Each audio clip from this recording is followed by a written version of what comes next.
On this episode of Redlit, demand proof of illness. Hope you have eye bleach. Avenged my father's superhero. Demand proof of illness. Hope you have eye bleach. I had a boss one time who was such a control freak that she demanded to know specifically why I was calling out sick. Wildly illegal where I live. One day, and for reference, I'm typically the guy who never gets sick, so it wasn't an attendance issue. I told her I think I had food poisoning. Turned out to be true, and actually wrote a ULPT based off this story a while back. And she kept pressing me as to explain what my symptoms were and why I couldn't make it in all. Via text. I had finally had enough and was like, look, I'm not physically capable of working today and you are not allowed to ask me personal questions about illness and medical history. She threatened me with a write-up if I couldn't specifically prove why I couldn't make it into work. This is where the ProRevenge comes in. I was about to send her something horrific that she could not unsee, and she wouldn't be able to do jack shit about it, since she technically asked for it, being that I was living in the bathroom for more than 2 days. This inquiry was day 1, and had aggressive diarrhea every 15 to 30 minutes and the worst abdominal pain I've ever experienced. I lost my shit, and took a pretty disturbing picture of me painting the bowl brown right before one flushed, and sent it to her. No joke, it looked like I power washed the inside of the toilet with feces and built a turd island in the middle of the water. It honestly looked like a poop volcano had erupted. I had no idea your bowels could contain so much. This is happening every 15 to 30 minutes and I haven't been able to leave the bathroom for the last 6 hours. Here is your proof. Check the timestamp. Also sent a screen of the timestamp. I'll let you know as soon as I can if I'll be in tomorrow. So after 3 days off, I show up for my shift, sleep deprived and sore from sleeping in my bathtub or on the floor for 2.5 days. Asshole not having any of it. But I was finally through the worst. She immediately escorts me into her office where our regional HR rep is waiting for me, and we all sit down. He has paperwork in front of him and is discussing the incident with me and gets me to acknowledge what I did and that sending unprovoked and offensive content to coworkers constitutes harassment and blah blah blah right before he asks me to sign a final write-up.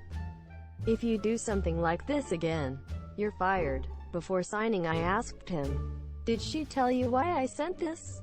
He was dumbfounded and said this isn't really excusable and basically handed me a screenshot printout of the text messages where this bitch deleted everything in the exchange in her phone, but me saying, sorry, but I need to take a sick day today, and the picture.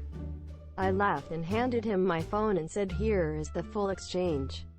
He asked me to leave and give them a few minutes. About 10 minutes later he calls me in by myself and explained what I already knew, that she was the harasser and that she had aggressively violated privacy laws and would be dealt with, and to call him if anything like this ever happens again.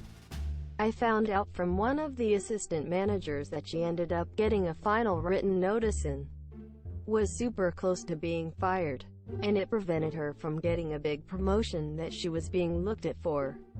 So, if you ever come across a dickhead boss who wants to play doctor and question your sick leave, send them diarrhea pics and they'll either STF you or give you lawsuit material. Avenged my father's superhero. TL, doctor at the bottom. So, this started when my parents went to buy a new car from their favorite Dodge dealership. The dealership had recently changed hands, but all the salespeople, for the most part, were still there. They got all set up to buy the new car, had a fantastic deal on the table, asked to drive the car for the evening, left their car that they were going to trade in as collateral. Well, they get back the next day and the deal had totally changed. The dealer said something about new deals that day changing the previous deal so they couldn't honor it. My dad was pissed. He stormed out of there screaming and cursing. Fast forward a few years to me and my baby daddy looking for a new car for him this year. My dad warns us not to go to a redacted dealer. They are scam artists and will not honor their word. Unfortunately, in my town this guy owns just about every major dealership in a 30-mile radius in all the biggest brands. So, baby daddy wants a Honda? So we just suck it up and drive to the nearest one, which, unfortunately, is a redacted dealer. Things go well at first. The guy is friendly. He lets us test drive, shows us all the cool features. We finally settle on one with upgraded features that's like $26,000, but it's a holiday sale so it's down to $22,000. We tell them we want to trade in my Nissan Juke, which is valued at $11,000, but I still owe $10,000. That's where things go downhill. The first offer, they have the audacity to only offer $7,000. I'm like, hard pass. Goodbye. But they're like, wait, what if we pay off your car? Do we have a deal then? And the sales dude sticks out his hand like that will seal the deal. I refused to shake it but accepted to see what they come up with.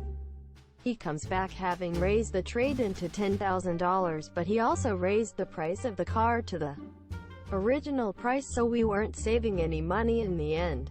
When I pointed that out, he was like, WHAAAAT. No way. Like I was stupid or something. So we left. BC, it was some shady business practices. If he had just been honest and upfront with me, we probably would have bought that car.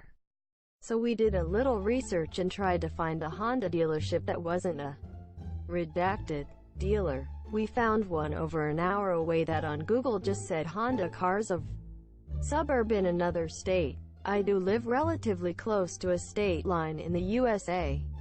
When we got there, lo and behold, there's redacted all over the windows and walls. I wanted to leave immediately, but baby daddy didn't want to have wasted the gas, not to mention the babysitter time for our infant daughter. So we stayed. The first thing I said to the sales guy was, is this really a redacted dealership? It doesn't say that anywhere on Google. He was like, oh yeah, hey, sorry, anyway, what can I do for y'all? Unamused face. So I said, we're here to buy a car. This car. I described the car we picked out last time. Any color but red. We're trading in my Duke. Won't take less than what I owe on it. So they come at us with the $26,000 price tag, and I'm like, WTF, the other dealer did $22,000, and they said, nope. So I said, fine, buy, but baby daddy said, no, let's just buy it. So we did. Face with steam from nose.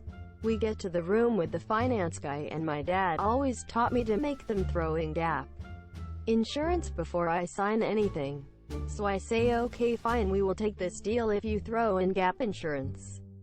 And I didn't even get the word insurance out of my mouth before this creepy, perfectly white-toothed douchebag finance guy literally sticks his hand in my face and says, we don't do that, in a loud booming voice. As a woman, I was terrified, but I still managed to squeak out something along the lines of, that's a lie, like, honestly, what kind of car dealership doesn't offer gap insurance? Then he goes, ma'am, don't question my integrity. At that point I just stopped. Well, since baby daddy was the one buying the car, I just shut up, let him sign his life away. Except I wouldn't let him buy any add-on packages from that douchebag. And got up and left when he was done. They kept my car and we drove home in his new one. A couple days later they paid off my Duke. Thanks for the credit score boost, winking face with tongue. But then they started blowing up our phones. They started sending letters every day. Apparently, one of the things baby daddy signed was a right to buy the Juke. But he didn't have the rights to sell that car. I did. They need me to sign BC without my signature. They don't have my permission to sell my car. Technically, because I didn't sign that paper, the car is still mine. Their calls and letters have been begging me to come back down to sign or to go out of my way on one of my days off or on a lunch break to find and pay a notary for their screw-up. Yeah, no, I don't think so. So now they have a car, they put 10k into that, they needed to sell fast. BC, the value just keeps dropping. Soon it will be worth less than they paid for it. And it will just sit there forever because Redacted is nothing but a building full of rude jerks. TL. Doctor, years ago my father got scammed by a car dealership and told us not to buy from them when we were shopping for a car. We didn't listen and got scammed ourselves. But I get the last laugh. BC, the car they bought from me is still mine. BC, I didn't sign the paper, so now they just have a $10,000 piece of art rusting away on their lot. BC, they can't sell something that isn't theirs.